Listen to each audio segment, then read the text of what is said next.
ഹരേ കൃഷ്ണ. ശ്രീമദ് ഭാഗവതം ചതുർത്ഥസ്കന്ധം 22-ാമത്തെ അധ്യായം. ഇതിൽ 23-ാമത്തെ ശ്ലോകം വരെ എടുത്തു. ബാക്കിയുള്ള ഭാഗങ്ങൾ നോക്കാം. അതുവരെയുള്ള ഭാഗങ്ങൾ നമുക്കൊന്ന് വായിച്ചു നോക്കാം.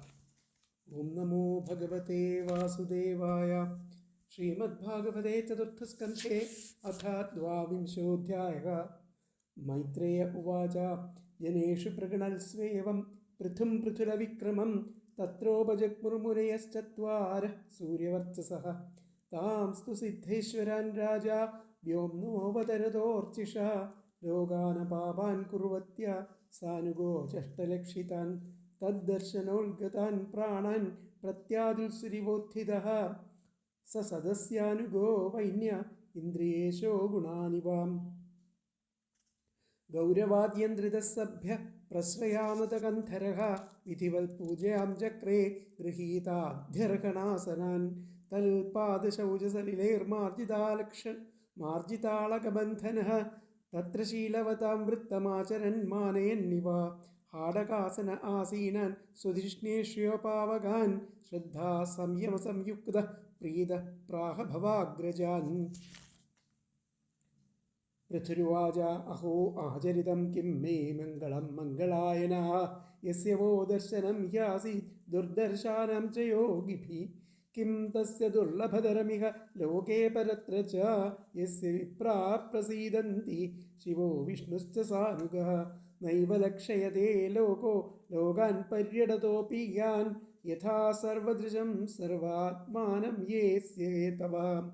അധന അപി തേ ധന്യാ സാധവോ ഗൃഹമേധിനഃ യദ്ഗൃഹാഹ്യർഹവര്യാംബുത്രിണ ഭൂമീശ്വരാവരാഃ വ്യാളാലയദ്രുമാ വൈത്തേപ്യരിക്താഖില സമ്പദഃ യദ്ഗൃഹാസ്തീർത്ഥപാദീയ പാദതീർത്ഥവിവർജിതാഃ സ്വാഗതം വോ ദ്വിജശ്രേഷ്ഠാ യദ്വ്രതാനി മുമുക്ഷവഃ ചരന്തി ശ്രദ്ധയാ ധീരാ ബാലാ ഏവ ബൃഹന്തി ച കച്ചിന്ന കുശലം നാഥ ഇന്ദ്രിയാർത്ഥാർത്ഥവേദിനാം വ്യസനാവാപ ഏതസ്മിൻ പതിതാനാം സ്വകർമ്മഭിഃ ഭവത്സു കുശല പ്രശ്നാത്മാ രാമേഷു നേഷ്യത്തെ കുശലാ കുശലാ യത്ര ന സന്തി മതിവൃത്തയഃ. തദഹം കൃതവിശ്രംഭഃ സുഹൃദോവസ്തപസ്വിനാം സംപൃച്ഛേ ഭവേതസ്മിൻ ക്ഷേമക്കേനാഞ്ജസാ ഭവേത് വ്യക്തമാത്മവദാമാത്മാ ഭഗവാനാത്മഭാവനഃ സ്വാനാമനുഗ്രഹായേ മാം സിദ്ധരൂപീ ചരത്യജഃ. മൈത്രേയ ഉവാച. പൃഥോസ്തൽ സൂക്തമാകർണ്യ സാരം സുഷ്ഠുമിതം മധു സ്തൂയമാനൈവ പ്രീത്യ കുമാര പ്രത്യുവാചഃ. സനത്കുമാര ഉവാച. സാധു പൃഷ്ടം മഹാരാജ സർവഭൂതഹിതാത്മനാ ഭവതാ വിദുഷാ ചാപി സാധൂനാം മതിരീദൃശി സംഗമഃ ഖലു സാധൂനാം ഉഭയേഷാം ച സമ്മതഃ യത് സംഭാഷണ സംപ്രശ്ന സർവേഷാം വിതനോതി ശം അസ്ത്യേവ രാജൻ ഭവതോ മധുദ്വിഷഃ പാദാരവിന്ദസ്യ ഗുണാനുവാദനേ രതിർദുരാപാവിധുനോതി നൈഷ്ഠികീ കാമം കഷായം മലമന്തരാത്മന ശാസ്ത്രേഷ്വിയാനേവ സുനിശ്ചിതോ നൃണാം ക്ഷേമസ്യ സദ്ര്യഗ്വിമൃശേഷു ഹേതു അസംഗാത്മവ്യതിരിക്താത്മനി ദൃഢാ രതിർബ്രഹ്മണി നിർഗുണേ ചയാം. സാ ശ്രദ്ധയാ ഭഗവദ്ധർമ്മചര്യയാ ജിജ്ഞാസയാധ്യാത്മികയോഗനിഷ്ഠയാ യോഗേശ്വരോപാസനയാ ച നിത്യം പുണ്യശ്രവഃ കഥയാ പുണ്യയാ ച അർത്ഥേന്ദ്രിയാരാമസഗോഷ്ഠ്യതൃഷ്ണയാ തത്സമ്മതാനാമപരിഗ്രഹേണ ച വിവിക്തരുച്യാ പരിതോഷാത്മൻ വിനാഹരേർ ഗുണപീയൂഷപാനാത്. 23-ാമത്തെ ശ്ലോകമാണ് എടുത്തിരുന്നത്. നമുക്ക് ഒന്നുകൂടി നോക്കാതെ. അർത്ഥേന്ദ്രിയാരാമസഗോഷ്ഠ്യതൃഷ്ണയാ തൽസമ്മതാനാം അപരിഗ്രഹേണ ച വിവിക്തരുച്യാ പരിതോഷാത്മൻ വിനാഹരേർ ഗുണപീയൂഷപാനാൽ. അർത്ഥങ്ങളെ ഇന്ദ്രിയപ്രീതി ഇവയിൽ അത്യാസക്ത ആയിട്ടുള്ളവരുടെ അവരുമായിട്ട് സഖ്യം ഇല്ലാതിരിക്കുക, അവർക്ക് ഏറ്റവും പ്രിയപ്പെട്ട വസ്തുക്കളെ സ്വീകരിക്കാതിരിക്കുക, പിന്നെ ആ ഹരിയുടെ ഗുണകഥനങ്ങളുടെ ശ്രവണമാകുന്ന അമൃതാസ്വാദനം തരപ്പെടാതെ വന്നാൽ ഏകാന്തവാസത്തിൽ ഇരിക്കുക. ആത്മസംതൃപ്തി കൈവരുമ്പോൾ ആ ക്ഷേമം എന്ന അവസ്ഥ ഉണ്ടാവും. ഗോഷ്ഠ്യതൃഷ്ണയാ തൽസമ്മതാനാമ പരിഗ്രഹേണ ച വിവിക്തരുച്യാ പരിദോഷാത്മൻ വിനാഹരർ ഗുണപീയൂഷപാനാൽ. അർത്ഥേന്ദ്രിയാരാമസഗോഷ്ഠ്യതൃഷ്ണയാ, അർത്ഥം ഇന്ദ്രിയപ്രീതി, ഇവയിൽ അത്യാസക്തരായിട്ടുള്ളവരുമായിട്ട് സഖ്യം ഇല്ലായ്മ. തൽസമ്മതാനാം, അവർക്ക് ഏറ്റവും പ്രിയപ്പെട്ട വസ്തുക്കളെ അപരിഗ്രഹേണ സ്വീകരിക്കായിക. ഹരേഹെ, ആ ശ്രീഹരിയുടെ ഗുണപീയൂഷപാനാത്വിന, ഗുണകഥകളുടെ ശ്രവണമാവുന്ന ആ അമൃതാസ്വാദനം തരപ്പെടാതെ വന്നാൽ, തരപ്പെടാതെ വന്നാൽ വിവിക്തരുച്യ, ഏകാന്തവാസത്തിലുള്ള വാസം കൊണ്ടും മറ്റും, ആത്മാവിലെ ഏകാന്തവാസത്തിലിരുന്ന് പരിതോഷിക്കുക, ആത്മസംതൃപ്തി കൈവരുത്തുമ്പോൾ ആ സാസ്യാൽ, ക്ഷേമം എന്ന അവസ്ഥ ഉണ്ടാകുന്നു. നിർഗുണേ ബ്രഹ്മണി ദൃഢാരതി യാ സാസ്യാത്, അതാണ് അതിൻ്റെ അർത്ഥം വരുന്നത്. അപ്പോൾ അടുത്ത ശ്ലോകം നമുക്ക് നോക്കാം, 24. അഹിംസയാ പാരമഹംസ്യചര്യയാ സ്മൃത്യാ മുകുന്ദാചരിതാഗ്രസീധുന യമൈരകാമൈർ നിയമൈശ്ചാപ്യനിന്ദയാ നിരീഹയാ ദ്വന്ദ്വ തിതിക്ഷയാ ച. അഹിംസയാ എന്നൊക്കെ ഭാഗവതധർമ്മം ആണ് ഇവിടെ പറയുന്നത്. ഈ ഭാഗവതധർമ്മം അനുഷ്ഠിക്കുന്നവർക്ക് ക്ഷേമം ഉണ്ടാവും എന്ന് പറയുകയാണ്. അഹിംസയാ, ഹിംസ ഇല്ലാതിരിക്കുന്ന അവസ്ഥ. പാരമഹംസ്യചര്യയാ, പരമഹംസന്മാരുടെ ആ ചര്യകളെ അനുഷ്ഠിക്കുക. സ്മൃത്യാ മുകുന്ദാചരിതാഗ്രസീധുന, ആ ഭഗവത് സ്മരണ എപ്പോഴും അങ്ങനെ ഉണ്ടായിരിക്കുക. പിന്നെ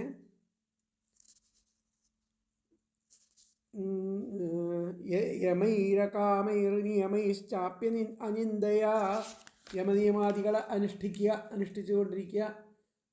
കാമപരിത്യാഗം ചെയ്യുക, അകാമൈഹി, കാമപരിത്യാഗം ചെയ്യുക. ആരെയും നിന്ദിക്കാതിരിക്കുക, ഇതര മാർഗങ്ങളെ നിന്ദിക്കാതിരിക്കുക.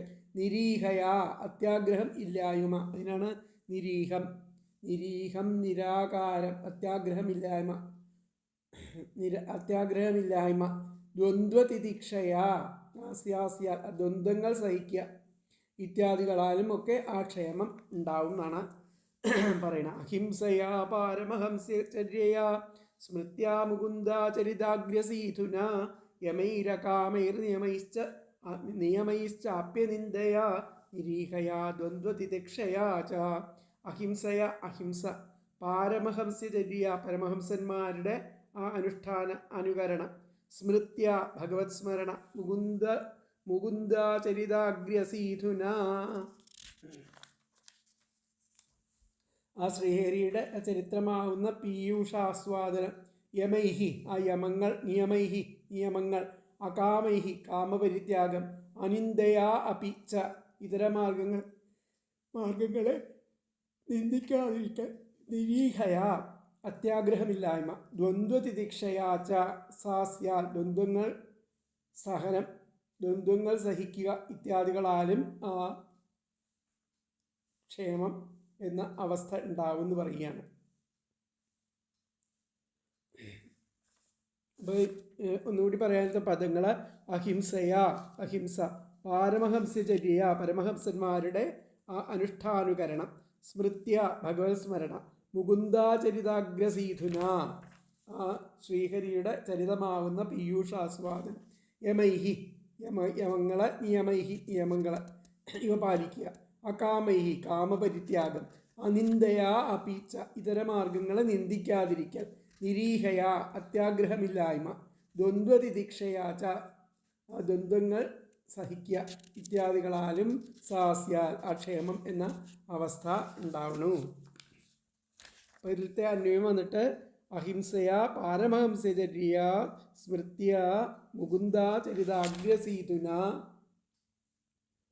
യമൈഹി നിയമൈഹി അകാമൈഹി അനിന്ദയാ അപി ച നിരീഹയാ ദ്വന്ദ്വതിതിക്ഷയാ ച സാസ്യാത്. എന്നുകൂടി പറയാം. അഹിംസയാ പാരമഹംസ്യചര്യ സ്മൃത്യ മുകുന്ദാചരിതാഗ്രസീധുന യമൈഹി നിയമൈഃ അകാമൈഃ അനിന്ദയാ അപി ച നിരീഹയാ ദ്വന്ദ്വതിതിക്ഷയാ സാ സ്യാത്. അതായത് ആ അഹിംസ, പരമഹംസന്മാരുടെ അനുഷ്ഠാനുകരണം, ഭഗവത് സ്മരണ, അതുപോലെ ശ്രീഹരിയുടെ ആ ചരിതമാവുന്ന പീയൂഷാസ്വാദനം, യമങ്ങൾ, നിയമങ്ങൾ, കാമപരിത്യാഗം, ഇതര മാർഗങ്ങളെ നിന്ദിക്കാതിരിക്കൽ, അത്യാഗ്രഹമില്ലായ്മ, ഇവയൊക്കെ ഉണ്ടെങ്കിൽ ദ്വന്ദ്ങ്ങളെ സഹിക്കുക ഇത്യാദികളാലും ആ ക്ഷേമം എന്ന അവസ്ഥ ഉണ്ടാവുന്നു. അപ്പോൾ ഇതിലത്തെ 23-ാമത്തെ ധനത്തിലും ഇന്ദ്രിയങ്ങളിലും മാത്രം രമിക്കുന്ന ആ വിഷയങ്ങളുടെ കൂടെ ഇരുന്ന് ആ സംഭാഷണം ചെയ്യാനുള്ള ഇന്നലെ കഴിഞ്ഞ ശ്ലോകത്തിൽ ചെയ്യാനുള്ള ശക്തിയില്ലായ്മ കൊണ്ടും അവർക്ക് സമ്മതങ്ങളായവയെ സ്വീകരിക്കാതിരിക്കുന്നത് കൊണ്ടും ഭഗവാന്റെ ഗുണഗണങ്ങൾ പ്രകാശിപ്പിക്കുന്ന ലീലാമൃത പാനത്തിന് ഒരവസരം കിട്ടാതിരിക്കുമ്പോൾ ആത്മചിന്തയിൽ പാരിതോഷം ഉണ്ടാവുകയും ആത്മചിന്താപരിദോഷത്താൽ ഭക്തി ലഭിക്കുകയും ചെയ്യുന്നു. പിന്നെ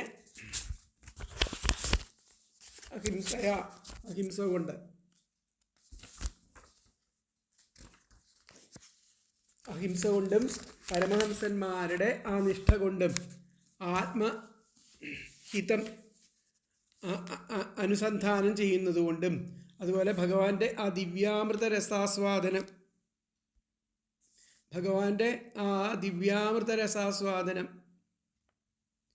ഒന്നുകൂടി പറയാം. അഹിംസ കൊണ്ടും പരമഹംസന്മാരുടെ നിഷ്ഠ കൊണ്ടും ആത്മഹിതം അനുസന്ധാനം ചെയ്യുന്നതുകൊണ്ടും ആ ഭഗവാന്റെ ദിവ്യാമൃത രസാസ്വാദനം കൊണ്ടും യമം, കാമത്യാഗം, നിയമങ്ങൾ, മാർഗാന്തരം നിന്ദിക്കായിക, യോഗക്ഷേമാർത്ഥം കർമ്മം ചെയ്യാതിരിക്കൽ, സുഖദുഃഖാദി ദ്വന്ദ്വങ്ങളെ സഹിക്കുക, ഇവ കൊണ്ടും ആ ഭക്തി ഉണ്ടാകുന്നു. ഭക്തി ഉണ്ടാകുന്നത് അല്ലെങ്കിൽ ക്ഷേമം ഉണ്ടാകുന്നത് ഭക്തിയെ തന്നെയാണ് ഇവിടെ ക്ഷേമം എന്ന് വിവക്ഷിക്കുന്നത്. ഇതൊക്കെ ചെയ്താലാണ് ആ ഭക്തിയുടെ അവസ്ഥ കൈവരിക്കുന്നത് എന്നുള്ളത് പറയുകയാണ്. ഇപ്പോൾ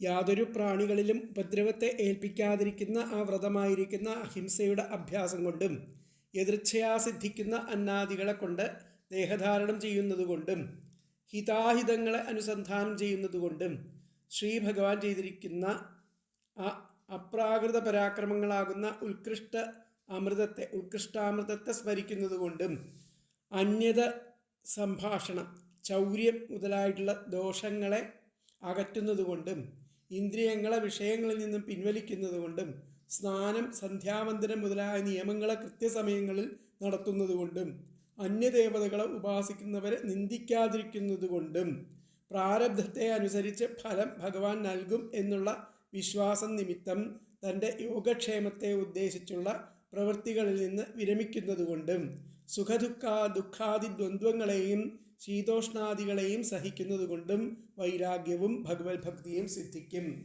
അതാണ് ഇവിടെ പറഞ്ഞിരിക്കുന്നത്. അപ്പോൾ വ്യാഖ്യാനത്തിൽ എന്താ പറഞ്ഞിരിക്കുന്നത് നോക്കാം.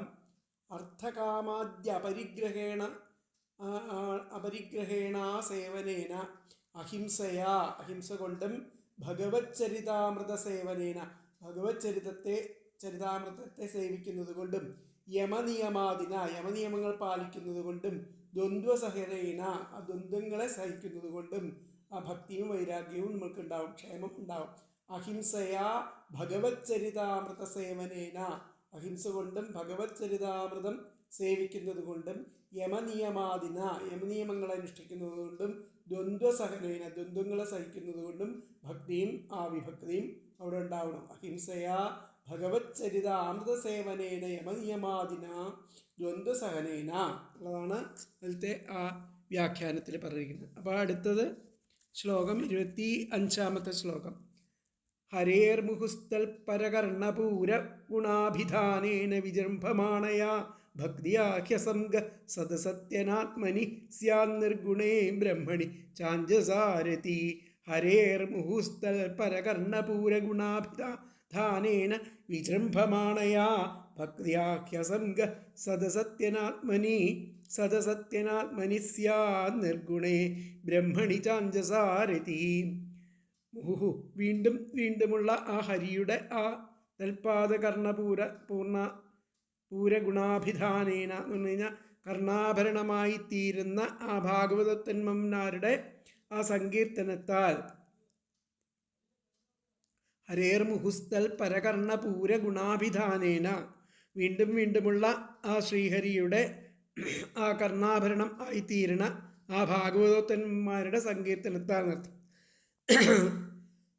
വിജൃംഭമാണയ ആ വിവൃദ്ധം ആയിട്ടുള്ള ഭക്തിയ ആ ഭക്തിയിൽ ആ ഭക്തി ആകട്ടെ, ഭക്തിയാലാകട്ടെ. അതുപോലെ ഹ്യസംഗ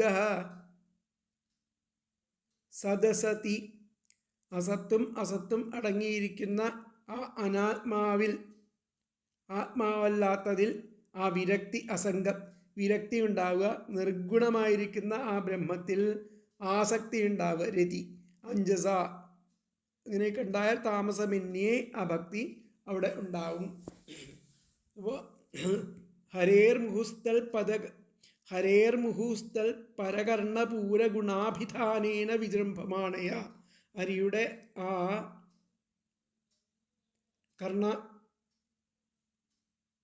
കർണാഭരണമായിത്തീരുന്ന ഭക്തന്മാരുടെ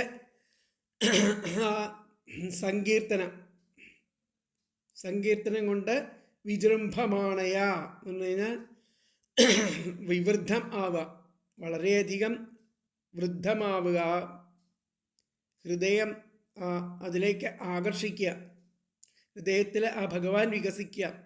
അങ്ങനെയുള്ള ഭക്തിയാൽ ആകട്ടെ, ഭക്തിയാ വിജൃംഭമാണയാ ഭക്തിയാലാകട്ടെ.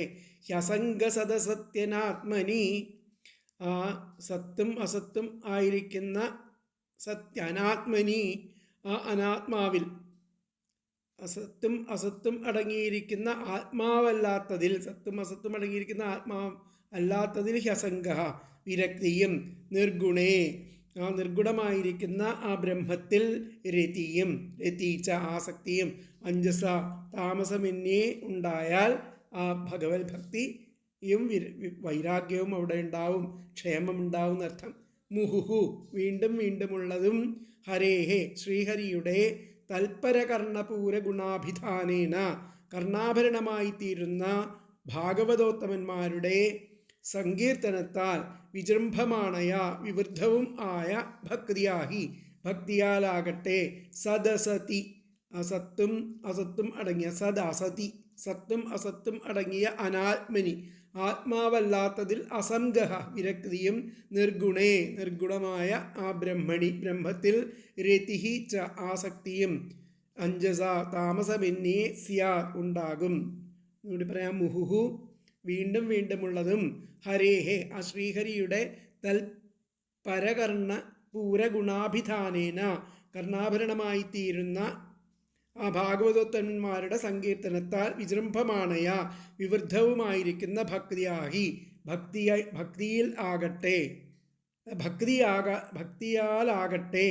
സദസതി സത്തും അസത്തും അടങ്ങിയിരിക്കുന്ന അനാത്മനി ആത്മാവല്ലാത്തതിൽ അസംഗഹ വിരക്തിയും, നിർഗുണേ നിർഗുണമായിരിക്കുന്ന ബ്രഹ്മണി ബ്രഹ്മത്തിൽ രതിച്ച ആസക്തിയും, അഞ്ജസ താമസമെന്നേ സ്യാത് ഉണ്ടായാൽ ആ ഭക്തിയും വിരക്തിയും അവിടെ ഉണ്ടാവുന്നർത്ഥം. അപ്പോൾ മുഹുഹു ഹരേഹേ തൽപരകർണപൂര ഗുണാഭിധാനേന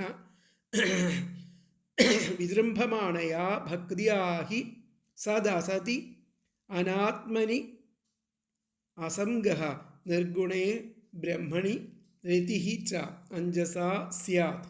എന്നുകൂടി പറയാം. മുഹുഹു ഹരേഹേ തൽപരകർണപൂര ഗുണാഭിധാനേന വിജൃംഭമാണയാ ഭക്തിയാഹി സദസതി അനാത്മനി അസംഗഹ നിർഗുണഃ ബ്രഹ്മണി രതിഹി ച അഞ്ജസ സ്യാത്.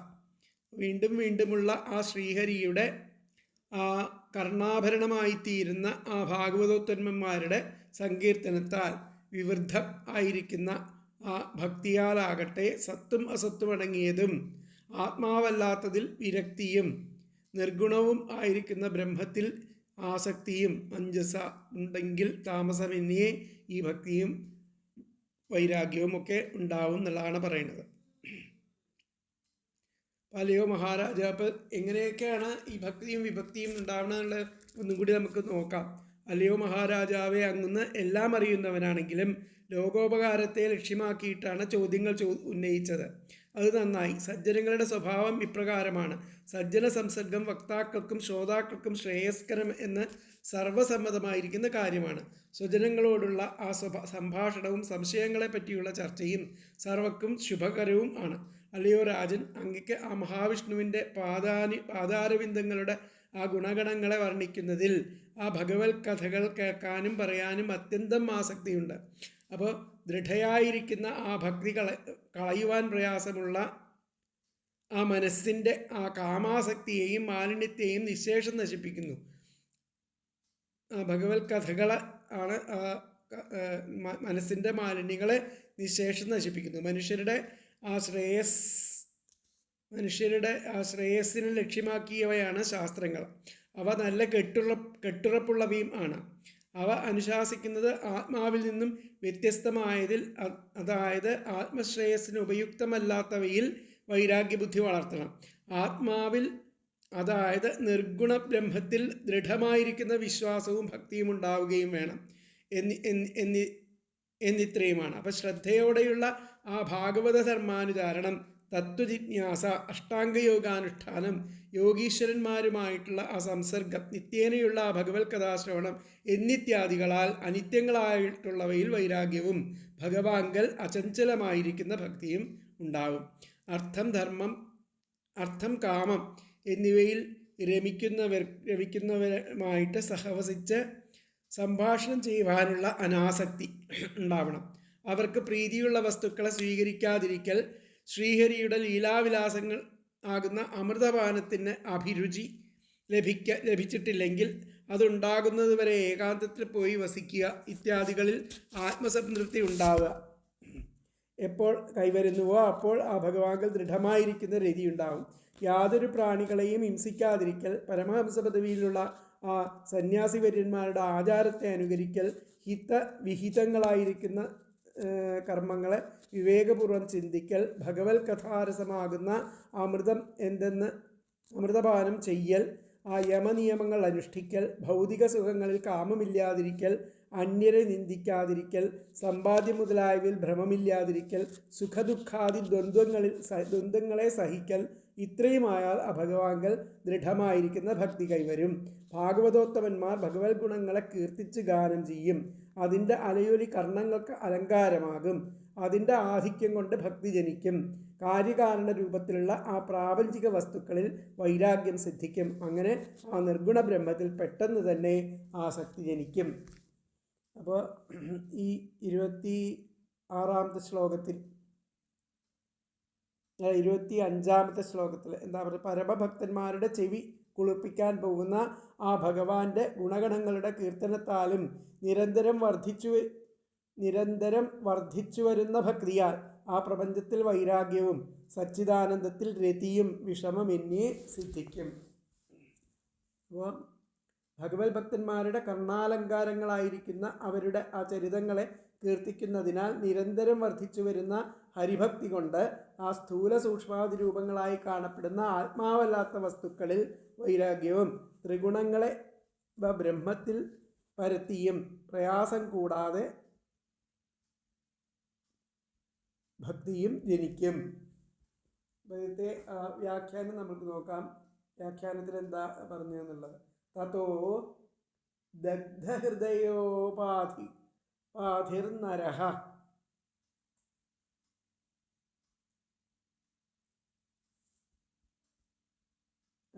അതല്ല യഥാ ബ്രഹ്മണി പ്രീതോ, ഇതിന് മുമ്പേ ഹരിർഗുണാഭിധാനേ, ആ ഹരിയുടെ ഗുണങ്ങളെ അഭിധാനം ചെയ്യുക.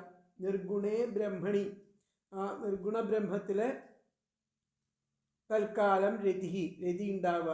ഇതൊക്കെ ചെയ്താൽ ഭക്തിയും വിഭക്തിയും വിരക്തിയും ഉണ്ടാവുന്ന അർത്ഥം. ഹരിർ ഗുണാഭിധാനേ, ഹരിഗുണാഭിധാനേ, ഹരിയുടെ ഗുണങ്ങളെ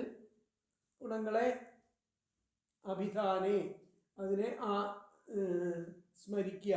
നിർഗുണേ ബ്രഹ്മണി, നിർഗുണമായിരിക്കുന്ന ബ്രഹ്മത്തിൽ തൽക്കാലം രതിഹി, താൽക്കാലികമായിരിക്കുന്ന രതി ഉണ്ടാവുക. ഇതൊക്കെ ഉണ്ടാകുന്നുണ്ടെങ്കിൽ ഭക്തിയും വൈരാഗ്യവും വർദ്ധിക്കും. അടുത്ത് അന്വയം വന്നിട്ട് ഇത് വന്നിട്ട് ഹരിർ ഗുണാഭിധാനേ നിർഗുണേ ബ്രഹ്മണി തൽക്കാലം രതിഹി സ്യാത് എന്നുള്ളതാണ് ഇവിടെ വന്നിരിക്കുന്നത് 25ാമത്തെ ശ്ലോകത്തിൽ. ഇനി 26ാമത്തെ ശ്ലോകം നമുക്ക് നോക്കാം. യദാരതിർബ്രഹ്മണി നൈഷ്ഠികീ പുമാൻ ആചാര്യവാൻ ജ്ഞാനവിരാഗരം ഹസാ ദഹത്യവീര്യം ഹൃദയം ജീവകോശം പഞ്ചാത്മകം യോനിമിവോത്ഥിതോഗ്നി. യദാ രതിർബ്രഹ്മണി നൈഷ്ഠികീ പുമാൻ ആചാര്യവാൻ ജ്ഞാനവിരാഗരം ഹസാ ദഹത്യവീര്യം ഹൃദയം ജീവകോശം പഞ്ചാത്മകം യോനിമിവോത്ഥിതോഗ്നി. അങ്ങനെ ആ ബ്രഹ്മത്തിൽ നിഷ്ഠയോടുകൂടിയിരിക്കുന്ന ആസക്തി രതി എപ്പോഴുണ്ടാകുന്നുവോ അപ്പോൾ ആ മനുഷ്യൻ ആചാര്യവാനായിട്ട്, അങ്ങനെയുള്ളപ്പോൾ ആചാര്യവാനായിട്ട് കത്തിജ്വലിക്കുന്ന അഗ്നി കത്തുന്നതിനുള്ള ഉൽപ്പത്തിസ്ഥാനത്തെ എന്ന പോലെ ആ ജ്ഞാനവൈരാഗ്യങ്ങളുടെ ശക്തിയാൽ നിർവീര്യമായതും അതുപോലെ അവിദ്യാദി ക്ലേശങ്ങൾക്ക് ആസ്പദമായതും ജീവാവരണമായതും ആ ഹൃദയം അന്ധക്കരണത്തെ, അങ്ങനെയുള്ള ആവരണവുമായിരിക്കുന്ന ആ ഹൃദയത്തെ, അന്ധക്കരണത്തെ ദഹിപ്പിക്കുന്നു. അപ്രകാരത്തിലുള്ള അന്ധക്കരണത്തെ ദഹിപ്പിക്കുന്നു എന്ന് പറഞ്ഞു. അപ്പോൾ ബ്രഹ്മണി, ആ ബ്രഹ്മത്തിൽ നിഷ്ഠയോടുകൂടിയിരിക്കുന്ന രതി, ആസക്തി എപ്പോഴുണ്ടാകുന്നുവോ അപ്പോൾ ആ മനുഷ്യൻ ആചാര്യവാനായിട്ട് തീരുന്നു. അങ്ങനെ കത്തിജ്വലിച്ച് ആ അഗ്നി കത്തുന്നതിനുള്ള ഉൽപ്പത്തിസ്ഥാനം എന്ന പോലെ ആ ജ്ഞാനവൈരാഗ്യങ്ങളുടെ ആ ശക്തിയാൽ നിർവീര്യമായതും ആ അവിദ്യാക്ലേശങ്ങൾക്ക് ആസ്പദവും ആ ജീവാവരണവും ആയിരിക്കുന്ന ആ ഹൃദയത്തെ അവിടെ ദഹിപ്പിച്ച് കളയുന്നു എന്നാണ് പറഞ്ഞിരിക്കുന്നത്. അതിലത്തെ പദങ്ങൾ നോക്കാം. ബ്രഹ്മണി, ആ ബ്രഹ്മത്തിൽ നൈഷ്ഠികി. യഥാ രതിർ ബ്രഹ്മണി, ആ ബ്രഹ്മത്തിൽ ആർക്കാണോ എപ്പോഴാണോ ആ രതി, നൈഷ്ഠികി നിഷ്ഠയോട് കൂടിയിരിക്കുന്ന രതി ഉണ്ടാവുന്ന അങ്ങനെയുള്ള പുമാൻ, ആ പുരുഷന്മാരിൽ പുമാൻ ആചാര്യവാനാവുന്നു. അങ്ങനെ ജ്ഞാനവിരാഗരംഹസ, ജ്ഞാനവൈരാഗ്യങ്ങളെ കൊണ്ട് ദഹത്യവീര്യം ഹൃദയം ജീവകോശം,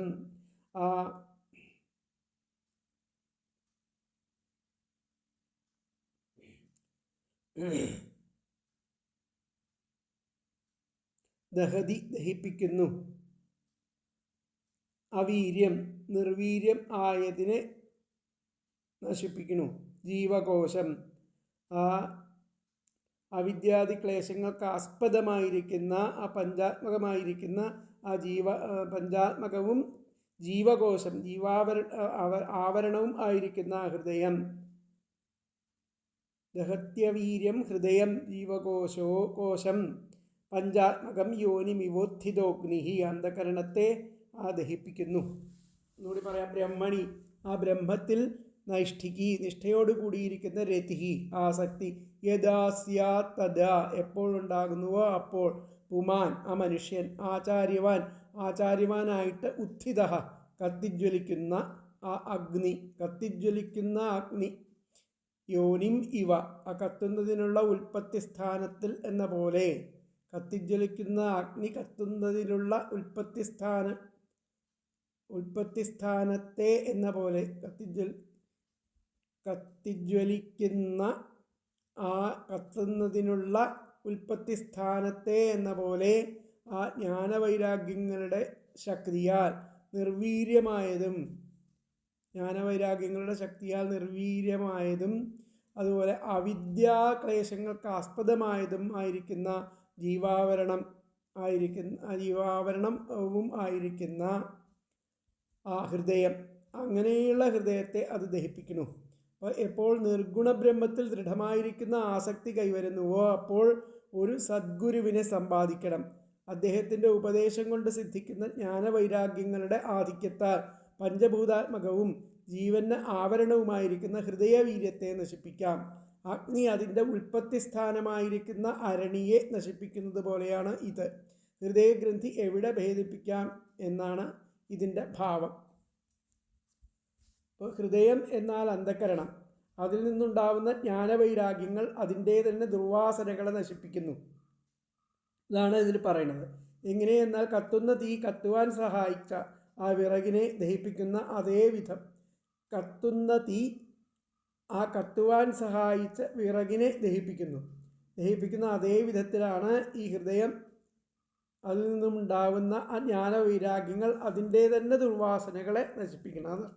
പഞ്ചാത്മകം എന്നാൽ പഞ്ചഭൂതാത്മകം എന്നും കോശാത്മകം എന്നും അവിദ്യാദി പഞ്ചക്ലേശങ്ങൾക്ക് ആസ്പദമെന്നും ഇവിടെ അർത്ഥം വരും.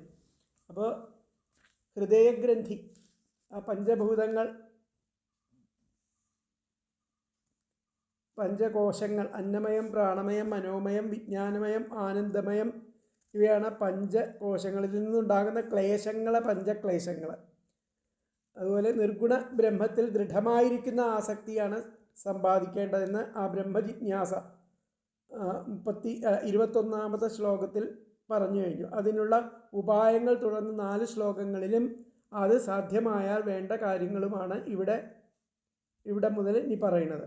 അപ്പോൾ ഗുരുകടാക്ഷം കൊണ്ട് ലഭിക്കുന്ന സിദ്ധികളെപ്പറ്റി ത്രിപാദ്വിഭൂതി മഹാനാരായണോപനിഷത്തിൽ പറയുന്നത് ഇവിടെ താരതമ്യ പഠനം അറിയിക്കുന്നുണ്ട്. യഥാ സദ്ഗുരുകടാക്ഷോ, സദ്ഗുരുകടാക്ഷം കൊണ്ട് ഭവതി വന്നു ചേരുന്നു. തഥാ ഭഗവത് കഥാശ്രവണധ്യാന അതൗ, അങ്ങനെ സദ്ഗുരുകടാക്ഷം കൊണ്ട് വന്നു ചേരുന്നത് ആ ഭഗവത് കഥാശ്രവണധ്യാനാദോ, ഗുണകഥനങ്ങളെ ശ്രവണം ചെയ്യുക, ധ്യാനം ചെയ്യുക. അതുകൊണ്ട് അതിലേക്ക് ശ്രദ്ധാജായതേ തസ്മാത് ഹൃദയ, ശ്രദ്ധ വളർന്ന് തസ്മാത് ഹൃദയസ്ഥിതാനാദി ഹൃദയത്തിൽ സ്ഥിതമായിരിക്കുന്ന ആദിയായിരിക്കുന്ന ദുർവാസന ഗ്രന്ഥി വിനാശോ, ദുർവാസന ഗ്രന്ഥികളെയൊക്കെ ആയിട്ട് ഭവിക്കുന്നു. തതോ ദൃഢതര വൈഷ്ണവീ ഭക്തിർജായതേ, അങ്ങനെ ആ ദൃഢതരമായിരിക്കുന്ന ആ വൈഷ്ണവ ഭക്തി അവിടെ ഉണ്ടാകുന്നു ഒക്കെയാണ് ഈ ശ്ലോകത്തിൽ. യഥാ രതിർബ്രഹ്മണി നൈഷ്ഠികീ പുമാൻ ആചാര്യവാൻ ജ്ഞാനവിരാഗ രംഹസ ദഹത്യവീര്യം ഹൃദയം ജീവകോശം പഞ്ചാത്മകം യോനി വിവോത്ഥിതോഗ്നി. അപ്പോൾ ബ്രഹ്മണി നൈഷ്ഠികീ രതി യഥാ സ്യാൽ തഥാ പുമാൻ ആചാര്യവാൻ ഉത്ഥിതഃ അഗ്നിഃ യോനിം ഇവ ജ്ഞാനവിരാഗരംഹസ അവീര്യം പഞ്ചാത്മകം ജീവകോശം ഹൃദയം ദഹതി. ഒന്നും കൂടി പറയാം. അടുത്ത അന്വയം. ബ്രഹ്മണി നൈഷ്ഠികീ രതി യഥാ സ്യാത് തഥാ പുമാൻ ആചാര്യവാൻ ഉത്ഥിതഃ അഗ്നിഃ യോനിം ഇവ ജ്ഞാനവിരാഗരംഹസ അവീര്യം ജ്ഞാനവിരാഗരംഹസ അവീര്യം പഞ്ചാത്മകം ജീവകോശം ഹൃദയം ദഹതി. ബ്രഹ്മത്തിൽ നിഷ്ഠയോടുകൂടിയിരിക്കുന്ന ആ ആസക്തി എപ്പോൾ ഉണ്ടാകുന്നുവോ അപ്പോൾ ആ മനുഷ്യൻ ആചാര്യവാനായിട്ട് കത്തിജ്വലിക്കുന്ന അഗ്നി, ആ കത്തുന്നതിനുള്ള ഉൽപ്പത്തി സ്ഥാനത്തിൽ എന്ന പോലെ ആ ജ്ഞാനവൈരാഗ്യങ്ങളുടെ ശക്തിയാൽ നിർവീര്യമായതും അവിദ്യാക്ലേശങ്ങൾക്ക് ആസ്പദവുമായിരിക്കുന്ന ജീവാവരണമായിരിക്കുന്ന ആ ഹൃദയവീര്യത്തെ അവിടെ നശിപ്പിക്കുന്നു എന്നുള്ളതാണ് ഇതിൽ പറഞ്ഞിരിക്കുന്നത്. അപ്പോൾ എപ്പോൾ ബ്രഹ്മത്തിൽ നൈഷ്ഠികിയായിരിക്കുന്ന താല്പര്യം ഉണ്ടാകുന്നു അപ്പോൾ ആചാര്യവാനായിട്ട് ജ്ഞാനവൈരാഗ്യങ്ങളുടെ ശക്തിയാൽ ആ മനുഷ്യൻ വാസനകളില്ലാതായി തീർന്നതും പഞ്ചഭൂതപ്രധാനവും ആവരകവും ആയ ആ ഹൃദയകോശത്തെ ജ്വലിപ്പിക്കപ്പെട്ട അഗ്നി അരണിയെ എന്ന പോലെ ദഹിപ്പിച്ച് കളയുന്നു. അതാണ് ഇവിടെ പറഞ്ഞതിൻ്റെ അർത്ഥം. ബ്രഹ്മത്തിൽ ഇളക്കമില്ലാത്ത ആ പരമപ്രേമം ജനിക്കുന്ന സമയത്ത് ആ വിദ്യാനിധിയും ബ്രഹ്മനിഷ്ഠനുമായിരിക്കുന്ന ആചാര്യനെ ലഭിക്കുന്നു എന്നർത്ഥം. ആചാര്യവാൻ ആയി ഭവിക്കുന്നു എന്ന ആചാര്യനെ ലഭിക്കുന്നു എന്നുള്ള അർത്ഥം വരാം. അദ്ദേഹത്തിൻ്റെ ഉപദേശം നിമിത്തം ജ്ഞാനത്തിനും വിഷയവൈരാഗ്യത്തിനും ശക്തി വർദ്ധിക്കുന്നു.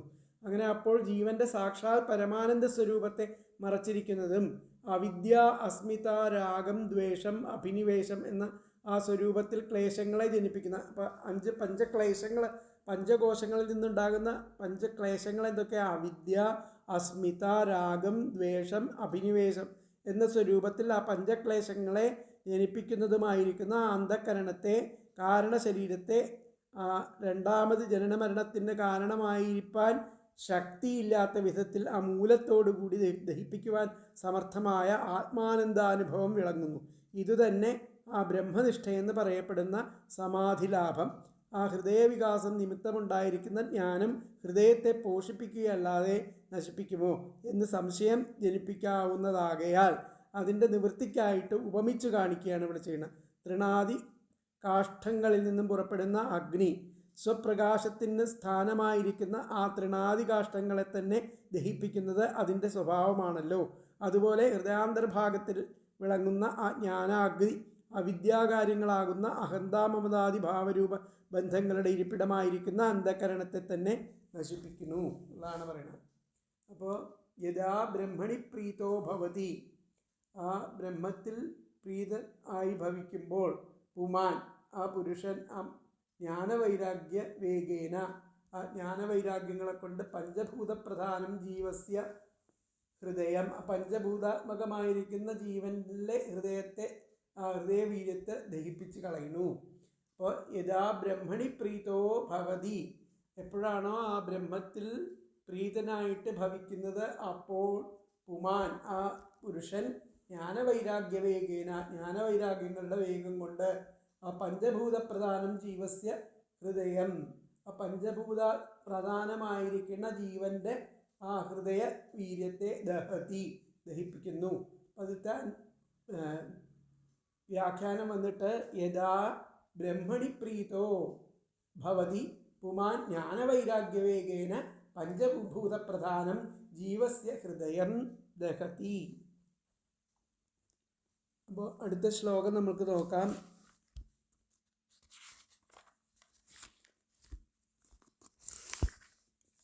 27ാമത്തെ ശ്ലോകം.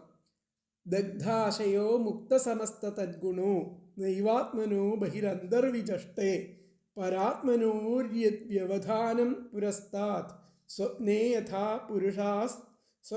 യഥാ പുരുഷസ്തദ്വിനാശേ. ദഗ്ധാശയോ മുക്തസമസ്തതദ്ഗുണോ നൈവാത്മനോ ബഹിരന്തർവിചഷ്ടേ പരാത്മനോര്യവധാനം പുരസ്താത് സ്വപ്നേ യഥാ പുരുഷസ്തദ്വിനാശേ. അപ്പോൾ ദഗ്ധാശയ ദഹിച്ചു കഴിഞ്ഞിരിക്കുന്ന അന്ധകരണത്തോടും മുക്തസമസ്ത തദ്ഗുണ അതിൻ്റെ എല്ലാ ഗുണങ്ങളിൽ നിന്നും മോചനം നേടിയവനും ആയിരിക്കുന്ന അവൻ പരമാത്മനാഹ മറ്റുള്ളതെന്നും ആത്മാവെന്നും ഉള്ള യത് ഏത് വ്യവധാനം ആ ഭേദബുദ്ധി ആദ്യം ഉണ്ടായിരുന്നുവോ അതിൻ്റെ നാശത്തിൽ, ആദ്യം ഉണ്ടായിരുന്ന ആ ഭേദബുദ്ധിയുടെ നാശത്തിൽ ആ മനുഷ്യൻ ആ സ്വപ്നത്തിൽ എന്ന പോലെ ആ ആത്മാവിൽ നിന്നും ഭിന്നമായിട്ട് അകത്തോ പുറത്തോ ഒന്നിനെയും ആത്മാവിൽ നിന്നും മന്യമായിട്ട് അകത്തോ പുറത്തോ ഒന്നിനെയും പിന്നെ അവൻ കാണുന്നില്ല. ദഗ്ധാശയോ മുക്ത സമസ്തതർഗുണോ നൈവാത്മനോ ബഹിരന്തർവിചഷ്ടേ പരാത്മനോര്യവധാനം പുരസ്താൽ സ്വപ്നേ യഥാ പുരുഷസ്തദ്വിനാശേ. ദഗ്ധാശയ എന്ന് പറഞ്ഞാൽ ദഹിച്ചു കഴിഞ്ഞ അന്ധകരണത്തോടു കൂടിയതും, പിന്നെ മുക്തസമസ്തതൽഗുണോ അതിൻ്റെ അന്ധകരണത്തിൻ്റെ എല്ലാ ഗുണങ്ങളിൽ നിന്നും മോചനം നേടിയവനും ആയ ഒരാൾ നൈവാത്മനോ ബഹിരന്തർവിചഷ്ടേ അകത്തും പുറത്തും ആത്മാവിനെ അല്ലാതെ ഒന്നും കാണുന്നില്ല എന്നർത്ഥം. പിന്നെ പരാത്മനോര്യവധാനം ആത്മനോഹോ മറ്റുള്ളതെന്നും ആത്മാവെന്നുമുള്ള മറ്റുള്ളതെന്നും ആത്മാവ് എന്നുമുള്ള ഏത് ആ വ്യവധാനം, ഏത് ആ ഒരു ഭേദബുദ്ധി ആദ്യം ഉണ്ടായിരുന്നുവോ അതിൻ്റെ തദ്വിനാശേ അതിൻ്റെ നാശത്തിൽ ആ മനുഷ്യൻ സ്വപ്നേയഥ സ്വപ്നത്തിൽ എന്ന പോലെ ആത്മാവിൽ നിന്നും ഭിന്നമായിട്ട് ആത്മാവിൽ നിന്നും ഭിന്നമായിട്ടുള്ളതൊന്നും അന്തഃ അകത്തോ ബഹിഹി പുറത്തോ ന വിചഷ്ടേ ഇവ കാണുന്നതേയില്ല. അപ്പോൾ ദഗ്ധാശേഹ ദഹിച്ചു കഴിഞ്ഞ അന്ധക്കരണത്തോടും മുക്തസമസ്ത തൽഗുണാഹ അതിൻ്റെ എല്ലാ ഗുണങ്ങളിൽ നിന്നും മോചനം നേടിയവനും ആയവൻ പര ആത്മനോഹോ മറ്റുള്ളതെന്നും ആത്മാവെന്നുമുള്ള യത് ഏത് വ്യവധാനം ആ ഭേദബുദ്ധി പുരസ്താൽ ആദ്യം ആസീത് ഉണ്ടായിരുന്നുവോ തദ്വിനാശേ അതിൻ്റെ നാശത്തിൽ പുരുഷ ആ മനുഷ്യൻ സ്വപ്നേ യഥാ സ്വപ്നത്തിൽ എന്ന പോലെ ആത്മനഃ ആത്മാവിൽ നിന്നും ഭിന്നമായിട്ട് യാതൊന്നും അന്തഃ അകത്തോ ബഹിഹി പുറത്തോ ന വിജഷ്ടേ ഏവ കാണുന്നതേയില്ല. അപ്പോൾ അടുത്ത അന്വയം വന്നിട്ട് ദഗ്ധാശയ മുക്തസമസ്ത തൽഗുണ പര ആത്മനോ യത് വ്യവധാനം പുരസ്താത് ആസീത് തദ്വിനാശേ പുരുഷഃ സ്വപ്നേ യഥാ ആത്മനഃ അന്തഃ ബഹിഃ ന വിജഷ്ടേ ഏവ. ഒന്നും കൂടി പറയാം. ദഗ്ധാശയ മുക്തസമസ്ത തദ്ഗുണഃ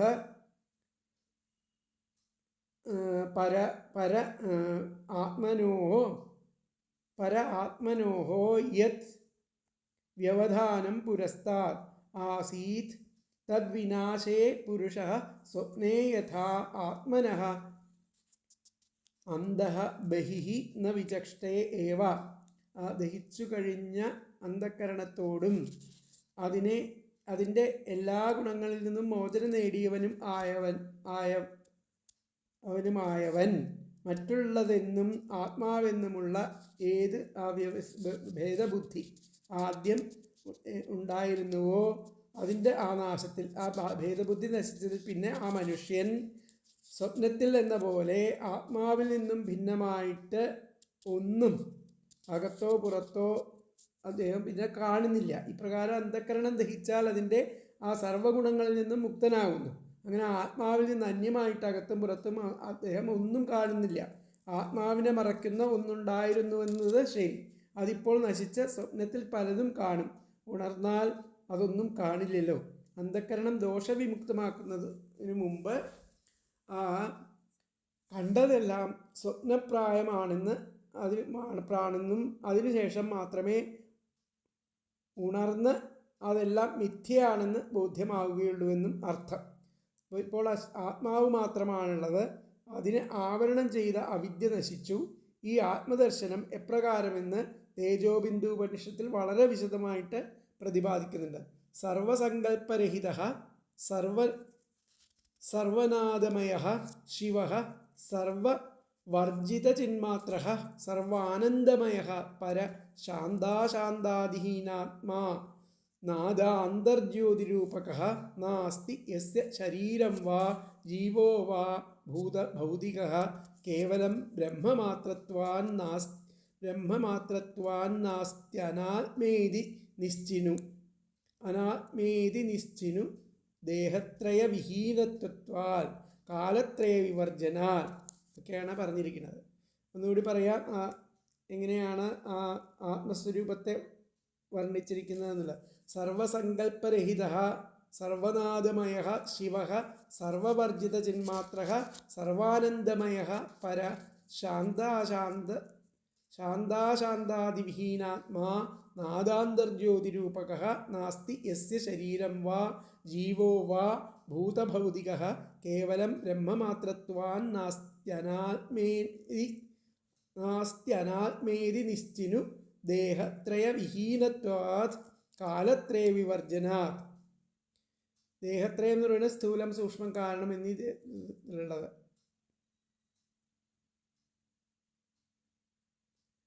അപ്പോൾ ഇവിടെ ആ വ്യവധാനം എന്നാൽ ദ്രഷ്ടാവ്, ദൃശ്യം എന്ന ദ്വൈതഭാവം, പരം എന്നാൽ ആത്മാവിൽ നിന്നും അന്യമായത്, ആത്മാവ് ദ്രഷ്ടാവ്, അതിൽ നിന്ന് അന്യമായത് ദൃശ്യം എന്നതാണ് ഭേദബുദ്ധി. അപ്പോൾ അന്ധക്കരണം ദഹിച്ചതിനാൽ അതിൻ്റെ ആ ഗുണങ്ങളിൽ നിന്നെല്ലാം മുക്തനായിരിക്കുന്ന ആ പുണ്യാത്മാവ് തന്നിൽ നിന്നും അന്യമായിട്ട് പുറത്തോ അകത്തോ യാതൊന്നിനെയും കാണുന്നില്ല. മുമ്പ് ആ ഭേദഭാവനയുണ്ടായിരിക്കുന്ന അന്ധക്കരണത്തിൻ്റെ ആ നാശത്തിൽ ആ പുരുഷൻ സ്വപ്നാവസ്ഥയിൽ പലത് കണ്ടാലും സ്വപ്നനാശത്തിൽ കാണാതിരിക്കുന്നത് പോലെ പിന്നെ ദ്വൈതം അവിടെ അനുഭൂതം ആകുന്നില്ല.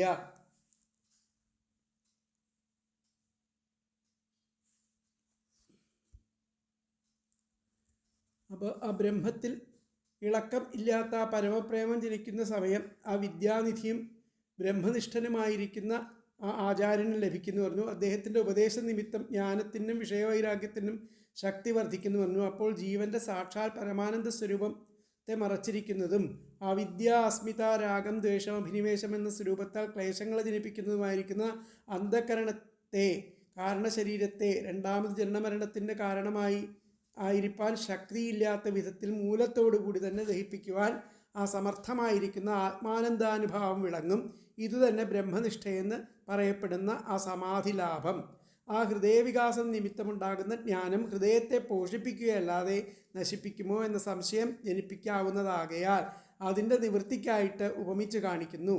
തൃണാദി കാഷ്ഠങ്ങളിൽ നിന്നും പുറപ്പെടുന്ന അഗ്നി സ്വപ്രകാശത്തിന് സ്ഥാനമായിരിക്കുന്നു.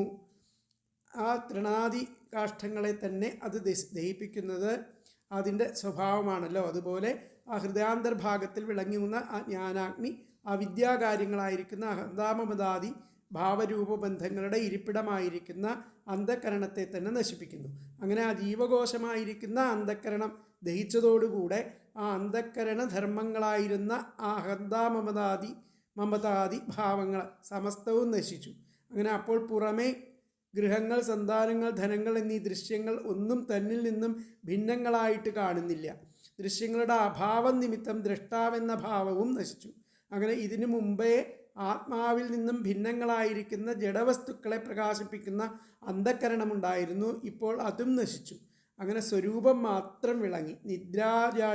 നിദ്രാജാഡ്യം നീങ്ങുന്ന ആ സമയം ആ സ്വപ്നത്തിൽ കണ്ടിരുന്ന ആ സ്വഭിന്ന വസ്തുക്കളും അത് നിമിത്തം ഉണ്ടാകുന്ന ആ സന്തോഷ സന്താപങ്ങളും നശിച്ച് താൻ മാത്രമായിരുന്നതുപോലെ ഇപ്പോൾ ആ ആത്മാവ് മാത്രമായിട്ട് ആ സ്വയമേവ വിളങ്ങുന്നു. ഇതുതന്നെയാണ് ജന്മം എടുത്തിരിക്കുന്ന അതിൻ്റെ ആ പരമപ്രയോജനം. അത് സാധിച്ചതിനാൽ ആ കൃതാർത്ഥനാവുകയും ചെയ്തു എന്നാണ് ഇവിടെ പറഞ്ഞിരിക്കുന്നത്. വലിയ വേദാന്ത തത്വങ്ങളാണ്. വളരെ ശ്രദ്ധിച്ച് നിങ്ങൾ അതിനെ ഫോളോ ചെയ്യേണ്ടതാണ്, അതിനെ അനുഷ്ഠിക്കേണ്ടതാണ് ഈ പൃഥു മഹാരാജാവ് പറഞ്ഞു തരുന്ന ആ ഉപദേശങ്ങൾ. അപ്പോൾ അടുത്ത ശ്ലോകം നോക്കാം. 28ാമത്തെ ശ്ലോകം. ആത്മാനമിന്ദ്രിയാർത്ഥം ച പരം യദുഭയോരപി സത്യാശയ ഉപാധൗ വൈ പുമാൻ പശ്യതി നാന്യത. ആത്മാനമിന്ദ്രിയാർത്ഥം ച പരം യദുഭയോരപി സത്യാശയ ഉപാധൗ വൈ പുമാൻ പശ്യതി നാന്യത. തന്നെയും അതുപോലെ ശബ്ദാദി വിഷയങ്ങളെയും ഈ രണ്ടിൻ്റെയും മേലെയുള്ളതും അന്ധകരണം എന്ന ആ ഉപാധി ഉള്ളപ്പോൾ മാത്രം ആ മനുഷ്യൻ ഇങ്ങനെ അന്ധകരണം എന്നുള്ള ഉപാധി ഉള്ളപ്പോൾ മാത്രം മനുഷ്യൻ ഇങ്ങനെ എന്തിനു വേണ്ടിയിട്ട് ആ ഇന്ദ്രിയാർത്ഥത്തിന് വേണ്ടിയിട്ട് കാണുന്നു. അല്ലാത്തപ്പോൾ അതിനെ കാണുന്നില്ല എന്നർത്ഥം. ആത്മാനം തന്നെയും ഇന്ദ്രിയാർത്ഥം ശബ്ദാദി വിഷയങ്ങളെയും യദുഭയോഹു ഈ രണ്ടിൻ്റെയും പരം അപി ഇതിൻ്റെ മേലെയുള്ളതും ആശയെ അന്ധകരണം എന്ന ആ ഉപാധി, ഇതിനൊക്കെ മേലെയുള്ളതാണ് അന്ധകരണം എന്നുള്ള ഉപാധി. സതി വൈ അതുള്ളപ്പോൾ മാത്രം മനുഷ്യൻ അതിനെ കാണുന്നു. അന്യത ഇല്ലെങ്കിൽ അല്ലാത്തപ്പോൾ അത് ഇല്ല. ആ അന്ധകരണം എന്ന് പറഞ്ഞാൽ അവിടെ ഇല്ല എന്നർത്ഥം, അല്ലാത്ത സമയത്ത്. അപ്പോഴത്തെ പദങ്ങൾ നോക്കാം. ആത്മാനം തന്നെയും ഇന്ദ്രിയാർത്ഥം ച ശബ്ദാദി വിഷയങ്ങളെയും യദുഭയോഹോ ഈ രണ്ടിൻ്റെയും പരം അപി മേലെയുള്ളതും ആശയെ ആ അന്ധകരണം എന്ന ഉപാധി സതി വൈ ഉള്ളപ്പോൾ മാത്രം പുമാൻ മനുഷ്യൻ പശ്യതി കാണുന്നു. അന്യത അല്ലാത്തപ്പോൾ ഒന്നും കാണുന്നില്ല. എന്നുകൂടി പറയാം. ആത്മാനം തന്നെയും ഇന്ദ്രിയാർത്ഥം ച ശബ്ദാദി വിഷയങ്ങളെയും യദുഭയോഹോ ഈ രണ്ടിൻ്റെയും പരം അപി മേലെയുള്ളതും ആശയെ അന്ധകരണം എന്ന ഉപാധി സതി വൈ ഉള്ളപ്പോൾ മാത്രം പുമാൻ ആ മനുഷ്യൻ പശ്യതി കാണുന്നു. അന്യത അല്ലാത്തപ്പോൾ ഇതിനെ കാണുന്നില്ല. അപ്പോൾ ഇതിൻ്റെ അന്വയം വന്നിട്ട് ആത്മാനം ഇന്ദ്രിയാർത്ഥം ച യദുഭയോഹോ പരം അപി ആശയെ ഉപാധൗ സതി വൈ പുമാൻ പശ്യതി അന്യത ന പശ്യതി എന്നർത്ഥം. എന്നുകൂടി. ആത്മാനം ഇന്ദ്രിയാർത്ഥം ച യദുഭയോഹോ പരം അപി ആശയെ ഉപാധൗ സതി വൈ പുമാൻ പശ്യതി അന്യദാന. ആത്മാവിനെയും തന്നെയും ആ ശബ്ദാദി വിഷയങ്ങളെയും ഈ രണ്ടിൻ്റെയും മേലെയുള്ളതും ആ അന്ധക്കരണമെന്ന ഉപാധി ഉള്ളപ്പോൾ മാത്രം ആ മനുഷ്യർ അതിനെ കാണുന്നു, അല്ലാത്തപ്പോൾ കാണുന്നില്ല. ആത്മാവിനെയും ഇന്ദ്രിയ വിഷയങ്ങളെയും അവയെ ബന്ധിപ്പിക്കുന്ന അഹങ്കാരത്തെയും അന്ധക്കരണം എന്ന ഉപാധിയുള്ളപ്പോൾ മാത്രം കാണുന്നു. ആത്മാവിനെയും ഇന്ദ്രിയ വിഷയങ്ങളെയും അവയെ ബന്ധിപ്പിക്കുന്ന അഹങ്കാരത്തെയും അന്ധക്കരണം എന്ന ഉപാധിയുള്ളപ്പോൾ മാത്രം കാണുന്നു. അന്ധക്കരണത്തിൻ്റെ അഭാവത്തിൽ ആത്മാവിനെ അല്ലാതെ മറ്റൊന്നും കാണുന്നില്ല. ദ്രഷ്ടാവ്, ദൃശ്യം എന്നീ ഭേദബുദ്ധിക്ക് അന്ധക്കരണമാണ് ഉത്തരവാദിയെന്ന് ഇവിടെ സ്ഥാപിക്കുകയാണ് ചെയ്യുന്നത്. ജാഗ്രത അവസ്ഥയിലും സ്വപ്നാദി അവസ്ഥയിലും ഭേദബുദ്ധി, അവസ്ഥയിലും സ്വപ്നാദി അവസ്ഥയിലും ഉള്ള ആ ഭേദബുദ്ധി സുഷുപ്തിയിൽ ഇല്ലെന്ന് ദൃഷ്ടാന്തം. സുഷുപ്തിയിൽ ഈ അന്ധക്കരണമില്ലാത്തത് കൊണ്ട് ഈ ഭേദബുദ്ധി അവിടെ കാണപ്പെടില്ല. അപ്പോൾ പുരുഷൻ തന്നെയും ആ ഇന്ദ്രിയ വിഷയങ്ങളെയും അവയെ പരസ്പരം ബന്ധിപ്പിക്കുന്ന അഹങ്കാരത്തെയും അന്ധക്കരണമെന്ന ഉപാധിയുള്ളപ്പോൾ മാത്രം ആ ജാഗ്രത സ്വപ്ന അവസ്ഥകളിൽ കാണുന്നു. അല്ലാതെ അന്ധക്കരണം ലയിക്കുമ്പോൾ ആ സുഷുപ്തി അവസ്ഥയിൽ അതിനെ കാണുന്നില്ല എന്നുള്ളതാണ് ഇവിടെ പറഞ്ഞിരിക്കുന്നത്.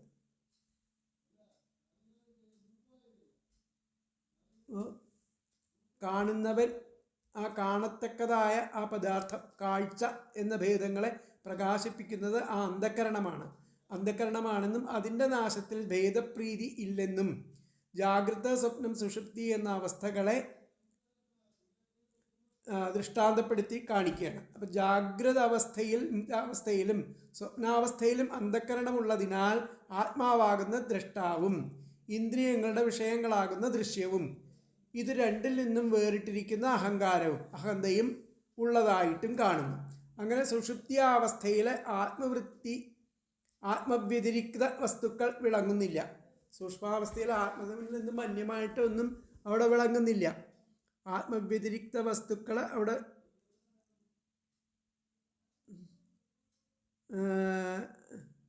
വിളങ്ങുന്നില്ല.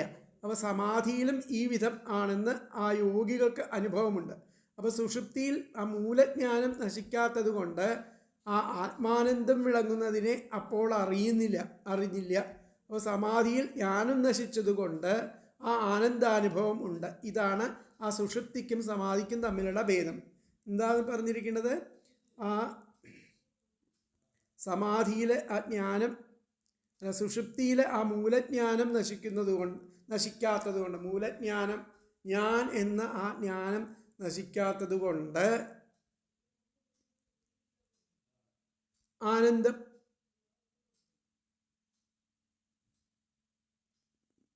നശിക്കാത്തത് കൊണ്ട് ആത്മാനന്ദം വിളങ്ങുന്നതിനെ അപ്പോൾ അറിയുന്നില്ല. ആത്മാനന്ദത്തെ അറിയുന്നില്ല ഞാനെന്നുള്ളത് ഉള്ളത് കൊണ്ട്. സമാധിയിലെ ഞാനെന്നുള്ളത് ഇല്ലാതെയാവാണ്. ജ്ഞാനം നശിച്ചത് കൊണ്ട് ആ ആനന്ദാനുഭവങ്ങളുണ്ട്. ഇതാണ് സുഷുപ്തിക്കും സമാധിക്കും തമ്മിലുള്ള ഭേദം. ആത്മാവിനെ ഒഴിച്ചുള്ള വസ്തുവിൻ്റെ പ്രതീതി സുഷുപ്തിയിലും സമാധിയിലും ഉണ്ടാകാത്തതിന് കാരണം അന്ധകരണത്തിൻ്റെ അഭാവമാകുന്നു എന്ന് ഇവിടെ വ്യക്തമായിട്ട് നമുക്ക് പറഞ്ഞു തരണം. അപ്പോൾ ബാക്കിയുള്ള ഭാഗം നമുക്ക് അടുത്ത ക്ലാസ്സിലെടുക്കാം. ഹരേ കൃഷ്ണ.